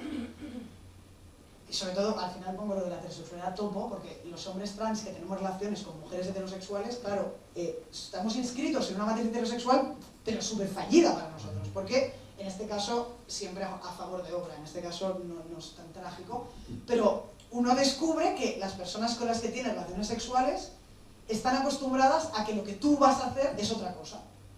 Es decir, en general, estar bastante más atento a tu propio deseo. Y es muy desconcertante, y aquí cuidado, que parece que no, pero tiene sus derivadas. Claro, en la sexualidad del hombre trans, básicamente hay un aprendizaje muy fuerte de complacer al otro. Exagerado. Es decir, no solo porque ha sido socializado en femenino, que es, esto ya sabéis aquí muchas, que es top 10 de satisfacer al otro, pero se suma además el gracias por quererme, con este cuerpo terrorífico. Entonces es doble vuelta de campana de aquí lo más importante es que tú te sientas bien. Pues buena tragedia para los hombres trans saber qué les gusta, qué desean, qué prácticas sexuales les producen un deseo real y no solo es un deseo que tiene que ver con que si el otro si tú ves que el otro está satisfecho, entonces esto a ti te hace sentir bien, que es una cosa muy femenina. Y la cosa más loca es que tu interlocución al otro lado no está esperando eso de ti. Entonces no necesariamente va bien esta operación, porque al otro lado hay alguien que igual está tan acostumbrado, es decir, hay un poco cancelación del sonido, cosa que puede pasar también en la cultura lésbica, es decir, pero en la cultura heterosexual es más chocante porque claramente estás muy fuera de lugar. La otra persona está aquí para, muchas veces, satisfacerte a ti. Sí, esto es rápido, yo ya sé lo que hay que hacer, sota caballo rey y este tío se queda tranquilo. Pero si de repente se encuentra un tío que le dice, bueno, esto va a ir de ti, ¿qué hay que hacer? Claro, al otro lado puede haber alguien que diga, no, esto va a ir de ti, a mí me dejas tranquila, va a ir de ti, no, esto va a ir de ti, no. Bueno, pues es una cosa súper loca. Sí, y no es divertida siempre, o sea, porque entonces, claro, es como paralelismo arriesgado, como las trabajadoras sexuales, pero los hombres trans, como tú ves las costuras del sistema, que es, claro, las mujeres heterosexuales reivindicando que los hombres sean diferentes, pero cuando se encuentran con los hombres diferentes no les hace ni puta gracia a veces. Porque claro, sí, todo muy bien, pero tú también tienes un lugar de confort en el rol que tú sabes hacer. Entonces está muy bien que el otro no ocupe este otro rol, pero entonces, ¿qué rol tienes tú? Y ahí hay una cosa bien delicada que se ve en la experiencia de los hombres trans en estas interacciones, ¿no? Básicamente, muchas de estas cuestiones tienen simplemente que ver con que, no sé si conocéis este libro de Thomas Page McVie, que es un periodista trans norteamericano, es un libro muy divulgativo, pero que introduce parte de estas conversaciones en un sentido. Os lo explico muy rápidamente. En Nueva York hay una competición benéfica de boxeo en la que cada año invitan como a gente famosa a que se entrene durante un año para boxear y que compita, y el dinero de esta competición va a ir a una causa benéfica, la que sea. Entonces, pues durante un año esta gente aprende a boxear. Y una vez se lo pidieron a Thomas Page McVie, que es un periodista, que es un hombre trans, y él aceptó. Entonces estuvo un año entrenando en gimnasios para ser boxeador y para hacer su competición final. Y al final de este camino escribió un libro sobre todo lo que aprendió en su entrenamiento para boxear respecto a los otros hombres. Es decir, él, que era un hombre a priori, y que se da cuenta de que, bueno, aquí hay bastantes cosas que están pasando. Es decir, todos somos hombres, pero no hemos llegado todos por la misma carretera. Y entonces, hay muchas cosas bonitas en el libro, pero una de las que él también percibe, y que va a decir muchas veces, es que dice, los hombres boxean para poder abrazarse, ¿no? Y hay una cosa como dices, que a mí estos tíos me producen mucha ternura, porque la forma en la que se tratan, en la que, es decir, claro que están en el lugar en el que es paradigmáticamente un lugar violento, ¿no? O sea, un juego que va de partirte la cara, ¿no? Vale. Pero dentro de ese juego hay un montón de matices donde esta gente está buscando los canales para poder vincularse de otras maneras sin incumplir la norma de la masculinidad. Entonces, si yo quisiera tener contacto, pero ser un hombre como Dios manda, ¿qué podría hacer? Y entonces, claro, él está allí y a la vez, en el libro va contando la cantidad de momentos en los que él está desconcertado porque es un aprendizaje que él no ha hecho. O sea, cómo muchos de estos hombres se sienten cuando pierden, cuando ganan, cuando entrenan, lo que les dicen sus parejas. Y él está como, es bonito. Y todo esto no es para decir que los hombres trans somos mejores. No lo es porque, como os podéis imaginar, y cualquier persona en la sala que fue socializada en femenino sabe que no está mal el viaje. Pero sí quiere decir, y volviendo al principio de la metonimia, en un momento en el que hay tanta confusión sobre sí, pero entonces el problema es ser un hombre, el problema es que haya hombres en nuestra sociedad, o sea, en ese momento en el que no está muy claro qué es lo que estamos impugnando, a mí me parece que los hombres trans es un lugar interesante en el que decir, no es tanto ser un hombre, hay un montón de hombres que circulan en nuestra sociedad, por ejemplo los hombres trans, estoy haciendo una generalización, pero para que me entendáis, hay ya hombres en nuestra sociedad que no se rigen por esos valores. O sea, que simplemente porque fueron socializados en otros. Pero claro que existe la posibilidad de ser un hombre en este mundo, socializado en otra gramática. Y los hombres trans circulan por el mundo con sus fracasos, con sus problemas, Pero eso es posible perfectamente, simplemente hay que educar a la gente de otra manera. Pero creo que los hombres trans evidencian que tú puedes ser un hombre leído socialmente como un hombre, todo, pero que como venías con otra mochila, pues le das más valor al cuidado que a no sé qué, le das más valor... te atrapas en muchas otras cosas del deseo de satisfacer al otro antes que al tuyo. O sea, igual que lo femenino, pero en versión hombre trans. O peor que en la versión femenina, porque el hombre trans no tiene a sus amigas feministas que le digan, tía, ¿qué haces? Que esto es un tema. O sea, que las mujeres heterosexuales también se han inventado un montón de aprendizajes para sobrevivir en este mundo, para corregir los excesos de la socialización femenina. Entonces tienes amigas que te van a decir, o sea, ¿qué estás haciendo con tu vida? Pero en los hombres trans no existe esto. Entonces puede ser que tú vayas a fondo en creer que lo que tienes que hacer es eso y nadie te lo va a preguntar porque como tú a priori encarnas una posición masculina, voy a poneros un ejemplo y lo vais a ver claro. O sea, en mi entorno de hombres trans, los que me rodean, puedo contar al menos 10 que han vivido violencia física por parte de sus novias. Eso ya no tiene ninguna gracia, por ejemplo, ¿no? Y dices, coño, sobrerepresentadísimo respecto a muchas de mis amigas y sobrerepresentado respecto, evidentemente, a la cultura de los hombres. ¿Cómo es eso posible? Pues porque el nivel de cesión al otro no tiene límite. Y no hay tus amigas feministas que te dicen, no, pero pon un límite. ¿Por qué? Porque tú eres el tío en esta relación. Entonces nadie ve muchas cosas raras. O sea, quiero decir que lo de la socialización femenina en un hombre también puede producir efectos perversos, no lo estoy romantizando. Pero también quiere decir que, por supuesto, nos podemos imaginar a hombres con otras gramáticas porque ya viven aquí. Entonces, simplemente a veces tendrías solo que ver... O sea, ¿cómo sería un hombre socializado de otra manera? Pues ya los hay. Y los hombres trans son hombres socializados de otra manera, que no lo romantizamos porque también tienen efectos producidos por esas socializaciones que les llevan a lugares pues, que a veces son infames. Pero quizá si pudiéramos pensar en estas otras maneras sin una superioridad moral, sin simplemente para decir, bueno, ¿y qué efecto produce cuando un hombre vive en este mundo con otros valores? Y también para tener la conversación compleja de que pues no siempre a las mujeres les gusta, por ejemplo. Es bien complicado eso, ¿no?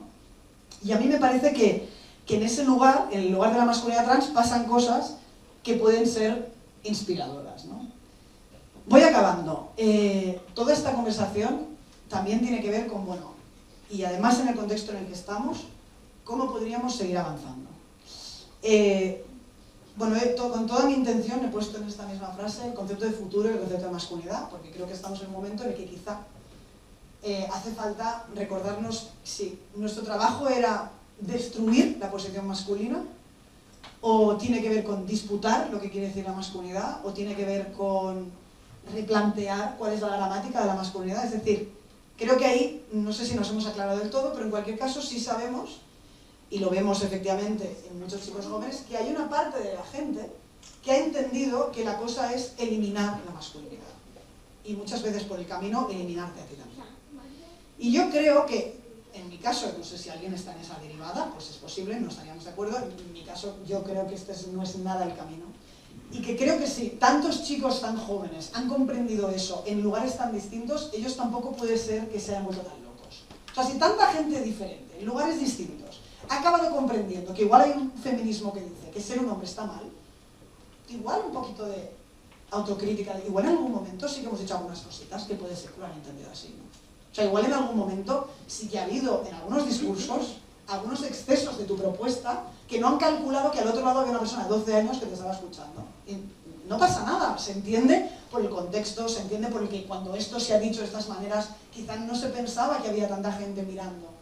Pero la realidad es que hoy hay toda una generación de gente que está frita y que corremos riesgo de perderla de verdad. Yo creo que no está perdida, pero corremos riesgo. Y si quisiéramos recuperarla, entonces creo que tendríamos que plantear una conversación no tanto desde lo que es tóxico y lo que está mal, sino mucho más desde lo que está bien, desde el futuro que tiene y desde la convicción de que esta gente la queremos en nuestro equipo. Todos estos chicos también. Lo que pasa que ahora no va a ser fácil porque esta gente está muy enfadada. Y si nosotros quisiéramos interpelar a muchos de estos chavales, niños, adolescentes, que están en esa tensión, es porque nosotros nos tendríamos que creer de verdad que hay un futuro posible. Que hay un futuro y que va a ser posible y que por supuesto estas generaciones van a poder estar a la altura. Y que claro que si explicamos estas cosas en algún punto van a interesarse. Pero entonces tenemos que pensar qué es lo que les estamos proponiendo. Si les estamos proponiendo solo la cancelación de lo que estaban siendo o si les estamos proponiendo un futuro en el que, bueno, pues estas cosas han podido funcionar así, pero no hay ninguna duda de que podemos hacerlo de otra manera juntos, nosotros también. Desde una posición de confianza, desde una posición de esperanza. Es decir que si realmente les damos por perdidos, pues ellos lo han percibido. Se han dado cuenta de que en algunos de los discursos había una cierta, bueno, pues vosotros, pues si no podéis jugar a este juego, pues iros. El problema es que vivimos aquí con toda esta gente y ¿a dónde se van a ir? Bueno, ya lo sabemos a dónde se van a ir, ¿no? Pero mejor así, que se vayan allí. Yo creo que no.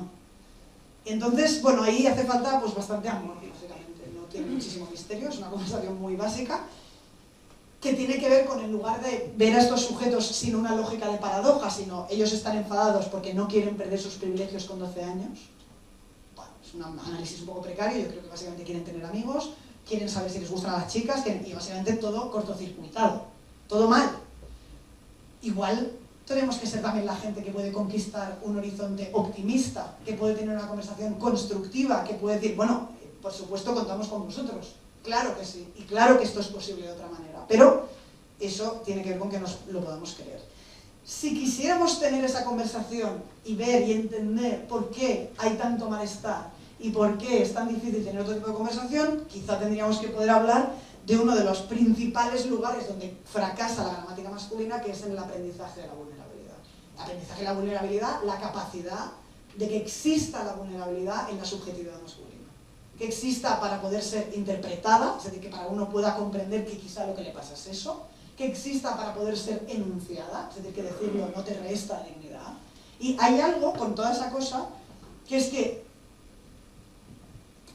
la socialización de la masculinidad produce por defecto unos sujetos que tienen una enorme dificultad para hacerse cargo de su vulnerabilidad, para relacionarse con ella sin miedo. Es decir, que hay un problema muy profundo en poder decir, a mí esto me da miedo, yo me siento inseguro, esto yo no lo entiendo, esto me da vergüenza, esto me pone triste. No existe ese lenguaje. O sea, en el idioma que les enseñamos a los niños estas palabras no existen.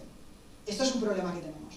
Segundo problema, esta gente, además de todo eso, además de haber sido socializada así, está viviendo un momento en el que se está sintiendo muy cuestionada, lo cual les hace sentir muy vulnerables. Pero eso redobla en una habilidad que no tienen. Si nosotros estuviéramos produciendo esa conversación de señalar la falta en las chicas estarían mucho más preparadas por su socialización para enfrentar esa vulnerabilidad y para decir, a mí esto que estáis diciendo en este taller me está haciendo sentir mal. A mí esto que estáis diciendo en este taller me está poniendo muy triste. Se podría haber dicho, ¿por qué? Porque es una gente que está más entrenada para eso. En esta conversación, además, se pone muy complicado porque a la gente que está siendo interpelada de una forma que la está dañando en algún sentido, no tiene la habilidad porque no se la hemos enseñado, para poder decir, a mí esto que estáis diciendo me está haciendo sentir mal, a mí me molesta, me siento inseguro, no sé entonces qué tengo que hacer para ser un chico, no sé qué se espera de mí. Bueno, pues a esta gente le hemos entrenado para que si en algún momento siente eso, no lo diga. Si en algún momento se está sintiendo vulnerable, que huya, que se defienda, es lo que está haciendo. Entonces, también creo que nuestra manera de interpretar el malestar de los chicos adolescentes no puede de pronto salirse de toda la complejidad con la que hemos llegado hasta aquí y hacer un análisis tan precario de que simplemente hay unos chicos que lo que les pasa es que se están haciendo extrema derecha, son machistas, no quieren renunciar a nada, pues se van a Vox. Oye, tía, de verdad, lo podemos hacer mejor, claro que lo podemos hacer mejor. Se trata de comprender, bueno, pero ¿qué le está pasando a esa gente? ¿Y cuánto de lo que le está pasando es un efecto secundario no deseado de parte de lo que estábamos proponiendo?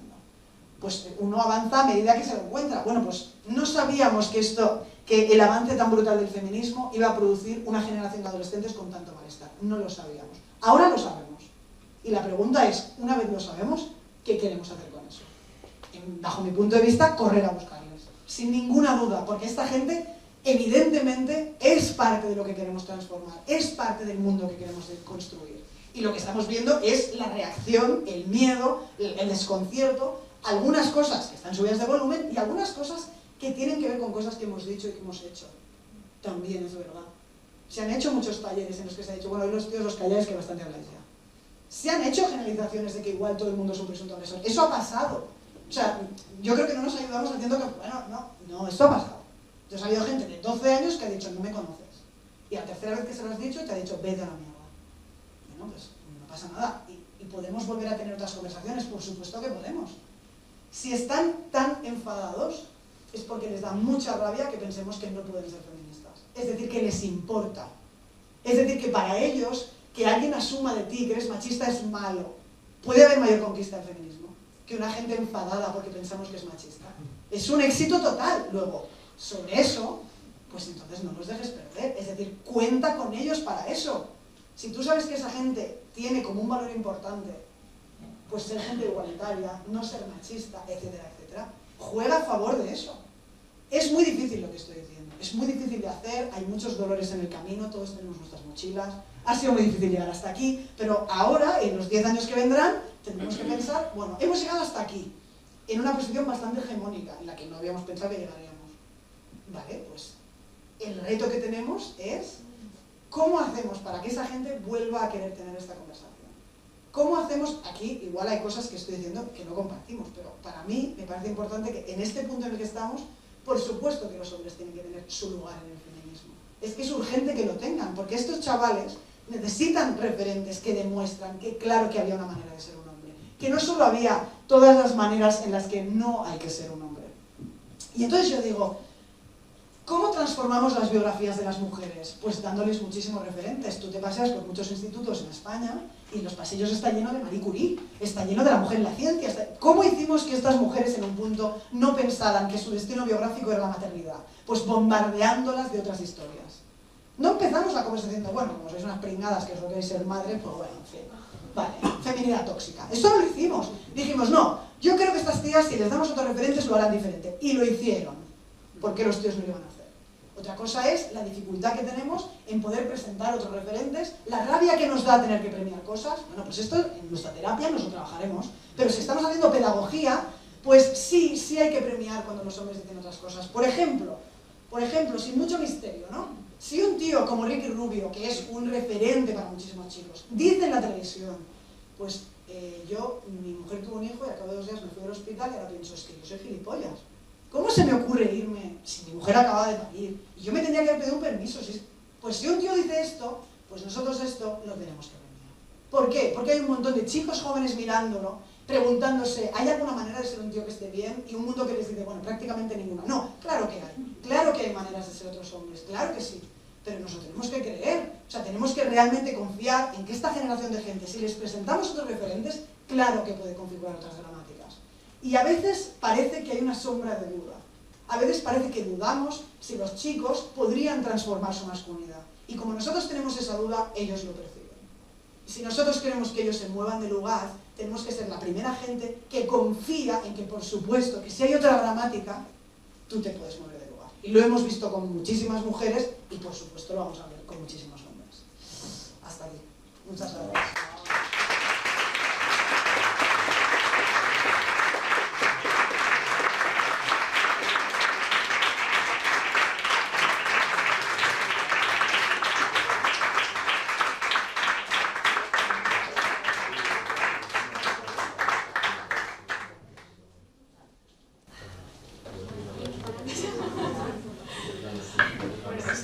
Gracias, o sea, muchísimas gracias.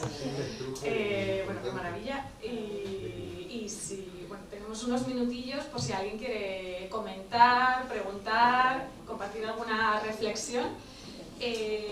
Tenemos hasta 1:40, ¿no? Sí. Para que no nos vayamos mucho, que no queremos continuar siempre. Y no has bebido agua. Y no has bebido agua en todo el tiempo. Yo te iba a decir, bebe agua. Nada, un placer. O sea, un placer, magnífica la exposición, con un nivel profundo, aunque lo hayas hecho súper didáctico. Y estoy, pues, cabreada conmigo misma porque todavía no has venido a la Universidad Miguel Hernández. Te hemos invitado. Te tienen que oír, te tienen que grabar. Y, bueno, me ha parecido un discurso desde el feminismo potentísimo, trabajando el tema de las masculinidades, como comparto al 100%, trabajando el tema de lo trans al 100%. Creo que tienes esa capacidad que ojalá tuviéramos muchos y muchas. Y desde ahí, desde la academia, yo te hablo desde la academia, chapó. O sea, de verdad, es un placer, directamente. Si todo esto se te ocurre, y todas estas metáforas y demás, y lo del topo, yendo en el tren, tenemos que viajar más en tren. Eso de entrada. No ha sido solo un viaje. Unos cuantos años de viaje. De viajes en tren, ¿no?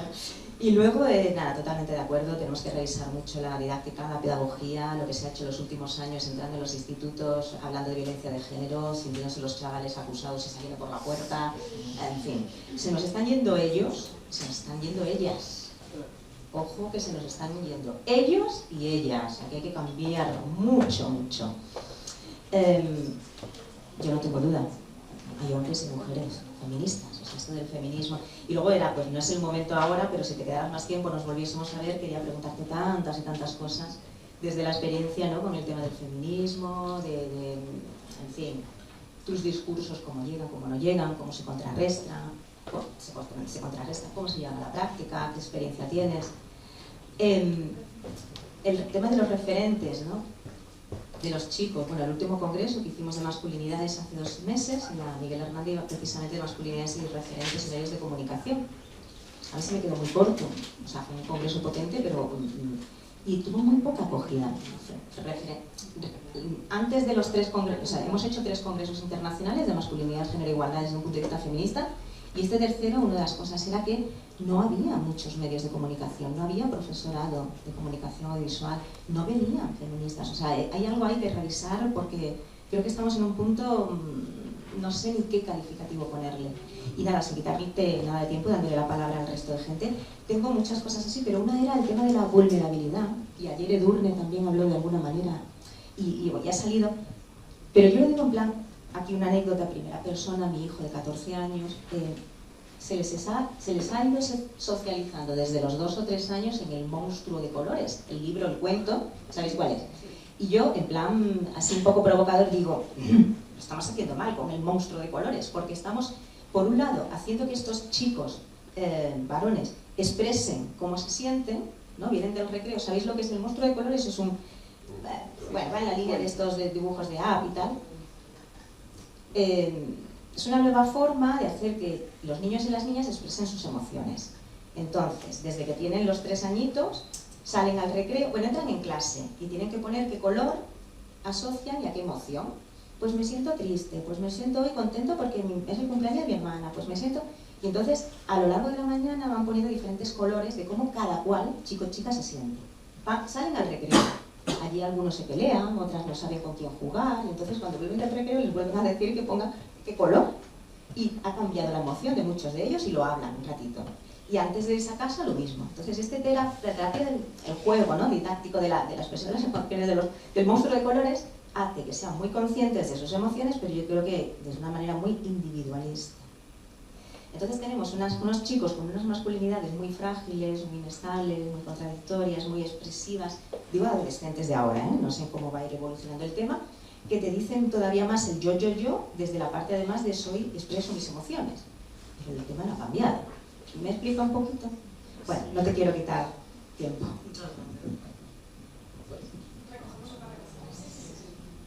Muchas gracias, Vinicio Portela. Me dedico al periodismo y muchas el activismo que yo hago precisamente es visibilizar violencias contra las mujeres, en específico de funcionarios públicos allá en México. Me he enfrentado precisamente también a esa situación en que los hombres que tratamos el tema de género nos nombran como manginas, hombres con vagina, ¿no? Entonces nos dicen que somos manginas. Sí, una cosa hermosa. Yo tuviera una, no dejaría jugar. Entonces, y entonces nos tratan de esa forma, o sea, hay una vulnerabilidad, o sea, que sentimos por la situación de que si nosotros tratamos temas de feminismo, de género, nos convertimos de inmediato en una mujer, ¿no? Y eso a mí, pues la verdad nunca me ha molestado, la verdad no he tenido ningún problema de eso. Y pues hay un acoso en donde mencionan sobre la cuestión de mi sexualidad y muchas cosas más. Pero escuchándote me da una esperanza en pensar de que un día en México también vamos a llegar a estos niveles de análisis, donde nosotros los varones vamos también no ser solamente acompañantes sobre los temas del feminismo, sino también algún día nos van a considerar en México como feministas. El referente que nosotros allá tenemos en México de esta masculinidad, y nos preguntan pues cuál es nuestro referente, y entonces ustedes a lo mejor pueden conocer a Pedro Infante, ¿no? A Vicente Fernández, y entonces este macho mexicano que debemos de representar nosotros, ¿no? Sobre que somos invulnerables y que tenemos que traer una pistola en el cinto y que nos robamos a la mujer y la subimos al caballo y nos la llevamos, ¿no? Y que le cantamos al oído y enamoramos a muchas al mismo tiempo, y entonces tenemos un referente muy malo para nuestra propia masculinidad. Entonces tenemos que ir cambiando poco a poco, pero desafortunadamente te digo, pues este cambio que queremos hacer algunos, pues nos lleva nuevamente a ser señalados. Y por otro lado, pues sí, he estado escuchando la cuestión de las emociones mucho en este momento. A mí me llenó mucho de emoción precisamente ver el tema de la valentía, de cómo cambia el significado de la valentía como lo conocemos los mexicanos, ¿no? Del riesgo de siempre poner al frente nuestra vida antes de la vida de otras personas, de este cuidado y cambiarlo por hacer el bien. Entonces eso a mí me gustó mucho, pero estamos viendo que estamos en una temporada, estamos viviendo en el Big Data, donde todo nos están cuestionando a través de nuestras emociones. Entonces, en vez de preguntarnos por el color que sentimos en la emoción, pues ponemos un emoticón. Y eso nos pueden evaluar a nivel internacional cómo es que amanecimos, cómo es que estamos antes del desayuno, después en la comida, cómo nos acostamos, y nos pueden estar evaluando constantemente a través de un análisis de las emociones que nosotros le regalamos a la internet. Entonces, te agradezco mucho, fue muy ilustrador escucharte. Gracias.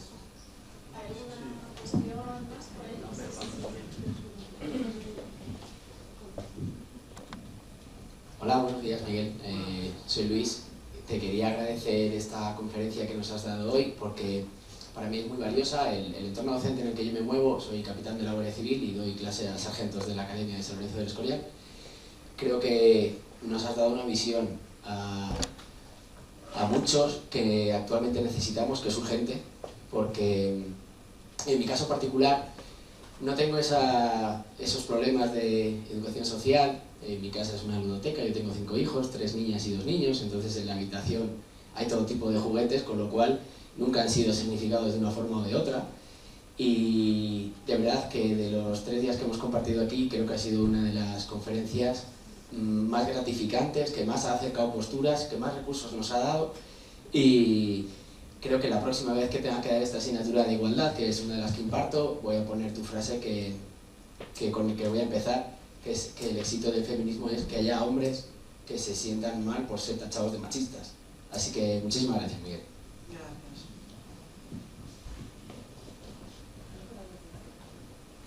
Había como fondo de cielo. Gracias, que quise por...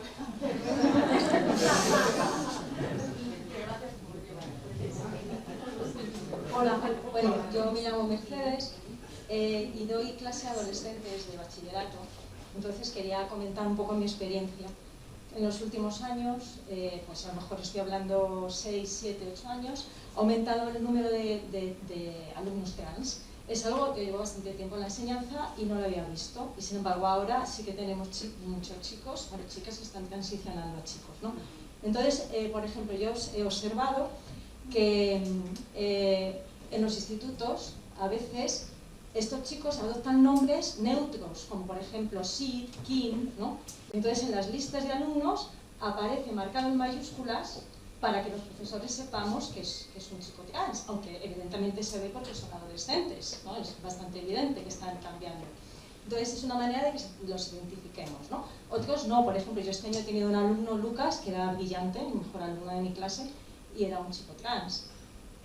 También, por ejemplo, he observado que suelen elegir artes, o sea, todos los alumnos están en artes plásticas, en artes escénicas, no lo veo tanto en otras modalidades, ¿no? Y después también, por ejemplo, que la relación que tienen con sus compañeros suele ser muy buena con las chicas, que los protegen mucho y están muy pendientes de que no te equivoques con el género y le digas ella en lugar de él, que a veces nos pasa, ¿no? Porque entonces es como, no es él, entonces, perdona, tal, ya, yo no tengo vamos, ningún problema. Hay profesores que a veces sí, ¿eh? Y después también que, sin embargo, no se llevan tan bien con los chicos. Con los chicos tienen, estoy hablando de 17, incluso 18 años, ¿no? Tienen como una especie de distancia. Entonces, bueno, eso quería comentar un poco la experiencia, para compartirla con vosotros.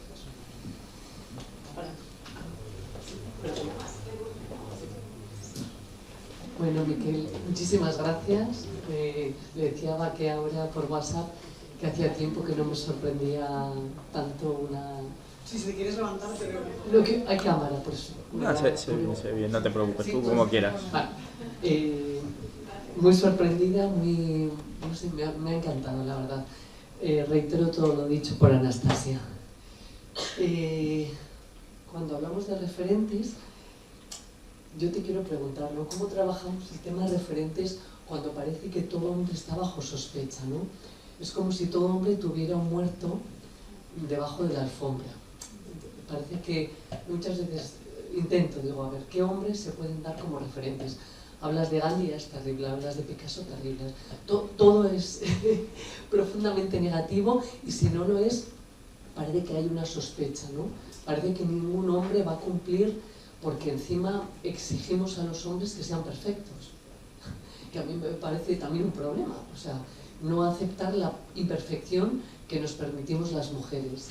Me encanta también que desde el feminismo hagamos autocrítica, ¿no? Estoy totalmente de acuerdo, algo pasa, ¿no? Habrá que decir que algo pasa, no quiere decir que todo el feminismo sea responsable de este rechazo, ¿no? Por parte de la gente joven, pero algo tenemos que hacer. qué podemos hacer, ¿no? Y sí que yo sobre todo te quería preguntar respecto a los hombres como sospecha, ¿no? ¿Qué referentes, qué criterios, ¿no? Podemos tomar, ¿no? para poner esos referentes de personas cotidianas y de personas también más conocidas, ¿no? Estoy de acuerdo, hay un exceso en el cine, no hay, y luego el problema del cine es que encima son unos pringados los tíos, o sea, es que son gilipollas, o sea, el príncipe tonto, el que se cae, el torpe, el que llega fatal, entonces, ¿qué referentes damos, no? Porque los hay, pero al mismo tiempo está este tema de la sospecha, que ¿cómo juegas a eso, no? Es muy complicado para mí, pero vamos, es que ricasco, de verdad, muchísimas gracias, muchas gracias, me ha encantado. Qué bien, voy a venir. Qué bien.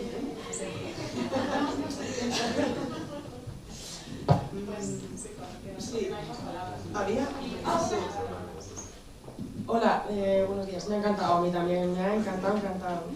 Tengo un pequeño comentario que me has hecho pensar. Yo siempre trato de la vida privada, bueno, y también lo profesional. Como que tú has comentado, es importante premiar los comportamientos diferentes de hombres que públicamente reconocen que se han equivocado y tal. Pero también yo siempre he pensado que es importante normalizar comportamientos y que no se vean como extraordinarios, sino que se debe ver como normal, ¿no? Pues que estos hombres que existen, yo lo vivo casi en primera persona, que se ocupan de sus hijos en igual manera que las mujeres, etcétera, etcétera, pero no es un padrazo, no hay que agradecer de más cosas que deberían ser normales o destacar cosas, porque entonces yo pienso, lo van a ver como, pero es que nadie lo... es que esto es excepcional, esto no es lo normal. No, yo siempre he tendido a normalizar cosas que a lo mejor no son normales, pero con intención, ¿no? Y tú has comentado lo contrario, no sé qué opinión tienes, me ha dejado un poco descolocada. Bueno, están muy relacionadas tu reflexión y la anterior. Bueno, primero muchas gracias, estoy muy contento de la recepción de estas ideas, que no es evidente. Así que bueno, gracias por estar tan abiertos y abiertas a abrir estas conversaciones. A ver, yo en muchas de las cosas que estés planteando tampoco tengo la respuesta, pero sí la voluntad de preguntármelo. O sea, ¿cómo lo tenemos que hacer ahora para producir nuevos referentes y todos los debates que eso va a generar? Bueno, primero respecto a la cuestión de la sospecha permanente, aquí tampoco hay que hacer mucho, no hay que inventar mucho. O sea, hay discursos del feminismo que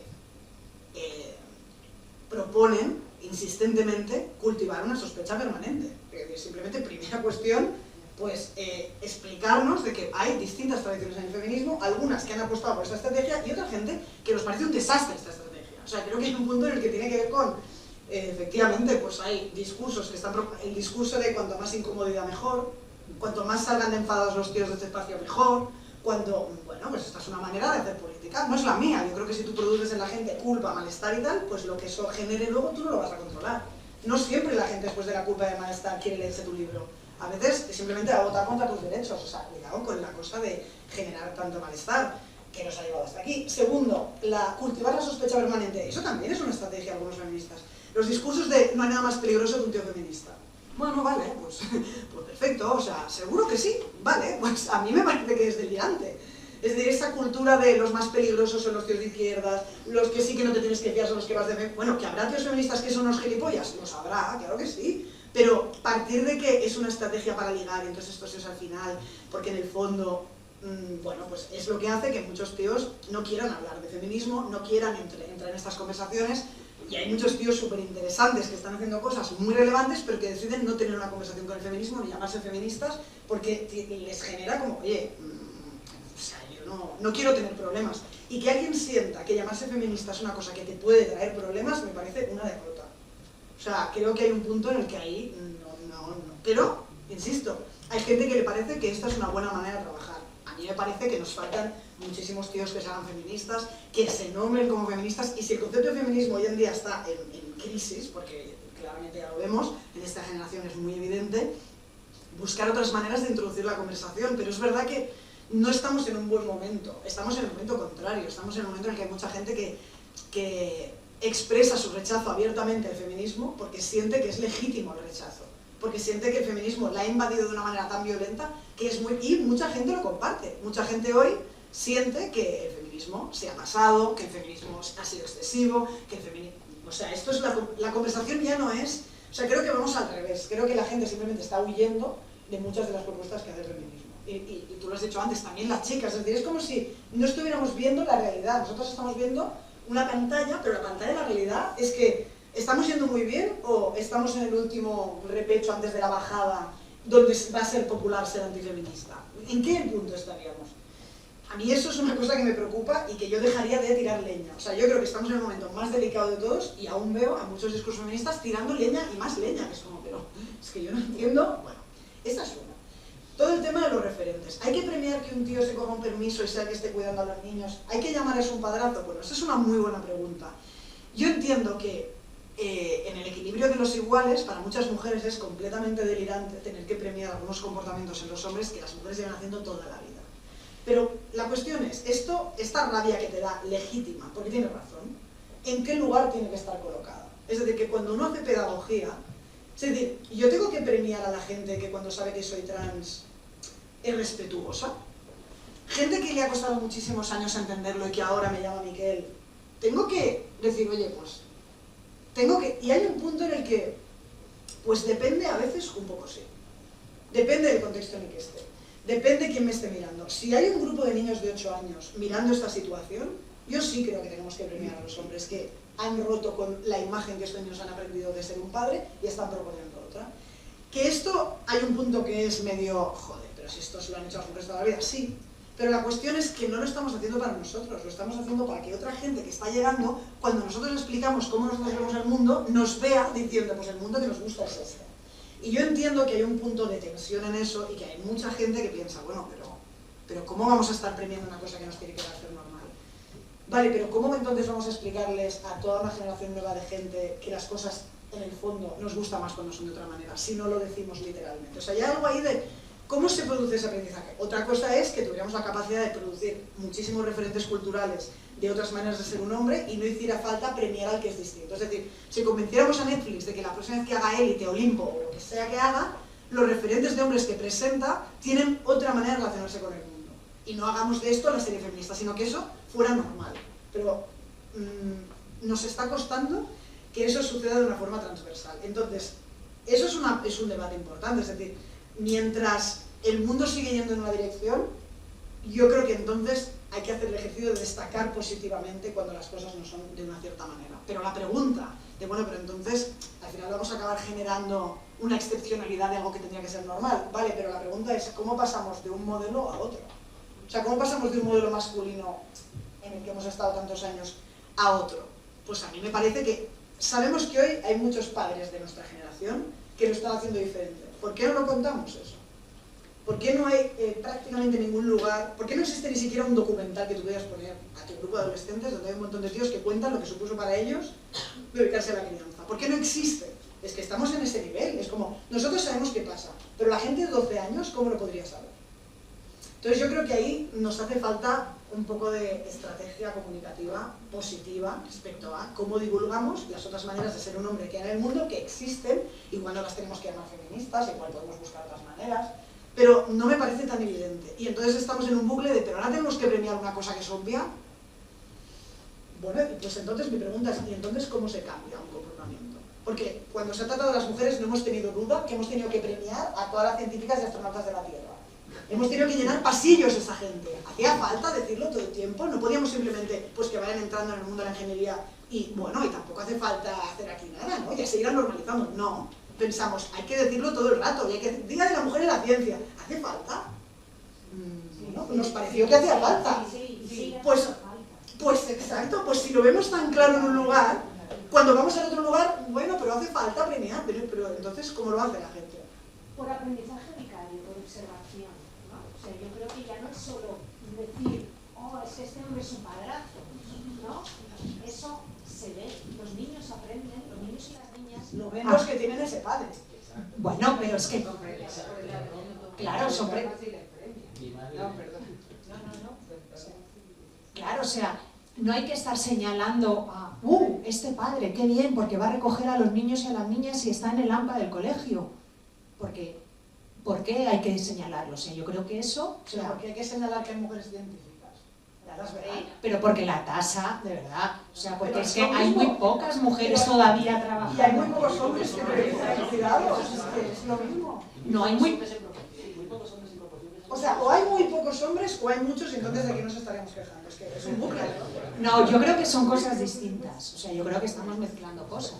O sea, yo creo que una cosa... No, yo creo que una cosa es, por supuesto, visibilizar a las mujeres en determinadas profesiones completamente masculinizadas y ámbitos, porque además los datos son los que son, y otra cosa es, en el ámbito privado, decir, ¡ay, qué bien! Es que mi marido es un padrazo porque es el que le ayuda a recoger a los niños. Yo creo que son cosas distintas. Si lo sacamos de lo privado, estaríamos de acuerdo que para que pudiera haber un imaginario de que las mujeres podían dedicarse a profesiones masculinizadas, hemos tenido que representarlas, visibilizarlas y hablar de ellas. Pero entonces, en la misma lógica, estaríamos de acuerdo que si queremos que los chicos elijan educación infantil como estudios para dedicarse, tendríamos que divulgar que hay hombres que se dedican a la educación infantil porque están súper infrarrepresentados, porque son profesiones que no están... ¿Estaríamos de acuerdo en que teníamos que representarlos?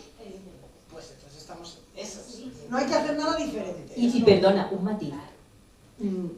Quizás no nosotras las mujeres feministas tenemos que aplaudir al hombre que hace algo que debería hacer. Yo apelo a los hombres, que sean los hombres pro-igualitarios, feministas, pro-feministas, los que visibilicen lo que hacen y que visibilicen a los otros, porque aquí hay un rollo también de fratría individualista, del macho contra el macho, ¿no? Es valorar lo que hacen otros padres, porque los grupos de WhatsApp del cole, padres hablando también con padres y madres, ¿me explico? O sea, son ellos que están concienciados, que lo demuestran, que lo hacen, que lo hagan normal, no que le aplaudan al otro, porque muchas veces ellos también, si el que es un papá pro-igualitario tiene un pelín más de destacar, ya vamos nosotras a machacarlo, ¡paf!, también. ¿No? Es el rollo este del complejo, del impostor, del hombre que se mete en el feminismo. Entonces, vamos a ver, que lo normalicen ellos con ellos. No está lleno de hombres metiéndose en el feminismo. Es que a veces es como chicas de verdad. Pero hay un pequeño... Yo soy padre también y creo que el conflicto entra más en lo relacional. Es decir, que se supone que la mujer, como ha aprendido, lo sabe hacer. ¡Ah, qué fácil es! No, la mujer, madre, lo sufre. Entonces cuando le llega al padre que le dice, mira qué padrazo es, oye, perdona, que yo llevo noches sin dormir, llevo noches tal, o sea, hay una cosa mucho más transversal, relacional, que es lo que quizás, yo te agradezco mucho el discurso, es verdad que quizás yo soy ese que dice todos los hombres somos unos cabrones, perdón por decirlo así, y vengo de ahí, y me encanta escucharte, pero cuidado, cuando entramos en las relaciones de poder, aquí es donde está la clave, cultura de paz. O sea, está todo muy bien ver este ejemplo de los hombres trans, como vimos, ¿no? Con otras culturas como la masculinidad se ve totalmente distinta, pero ahí no está la clave. O sea, la clave está en la cultura de paz, en la relación de poder, que yo como hombre, por la socialización, por lo que quieras, pero yo lo que quiero es, en mí, darme cuenta de las veces que violento a mi pareja, desde lo más sutil. ¿Me explico? Y entonces eso, bueno, claro, yo vengo, ese cis claro, y ahí es donde quiero estar. Y entonces sí... a mí sí que me ha aportado que me incomoden. A mí sí me ha hecho darme cuenta de muchas cosas. Yo lo siento, chicos. O sea, me da mucha rabia que estemos perdiendo esto que decimos. Igual habla también de lo que de alguna manera queremos ser o no sé por qué, no sé si es por ese privilegio, no, igual es mucho más complejo. Pero yo me pongo el foco en el yo en relación, no en el yo. ¿Sabes lo que te quiero decir? Aquí fuera. Y por eso entiendo a mí, mi pareja me ha dicho un montón de veces, estamos hablando y mucha gente me dice, joder, qué padrazo, delante suya. Llego a casa y digo, joder, tronco, pues ¿y yo qué pasa? Si yo lo estoy dando todo, porque yo madraza también, porque es que también lo es. Y eso es, ahí también va por ahí la movida. No sé si me explico. Entonces no es la mujer, al revés, la mujer. O sea, que el hombre tiene que hacer un trabajazo ahora para ser un padre. No, de verdad que no, ¿eh? Ya en el momento que es estar ahí, es tiempo. O sea, aprender todos, tenemos muchas cosas que aprender, en la educación se puede hacer de mil maneras, sí. Pero no podemos ponernos a los hombres. Yo, efectivamente lo reconozco, yo soy ese que piensa que el aliado feminista es un poco problemático. Lo reconozco y aquí delante de todos vosotras y me encanta escucharos. Pero es verdad que yo lo paso un poco mal, yo mismo me he sentido así, me siento muchas veces ejerciendo ese lugar y no lo quiero poner. Entonces por ahí entiendo ese conflicto. Ya está, sin más, perdón. No quería hablar, en realidad.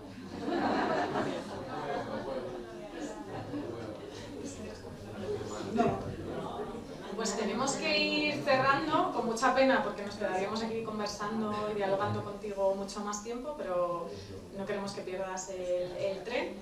Y bueno, volverte a agradecer, has visto la buenísima acogida que ha tenido, y, o sea, que has tenido, y bueno, nos vamos a, pues yo he tomado, pues otra vez, ¿no? Yo tomo muchas notas y tengo aquí 3 páginas de apuntes para seguir tirando de hilos, ¿no? Y ojalá podamos, ¿no? Pues seguir conversando en alguna otra ocasión.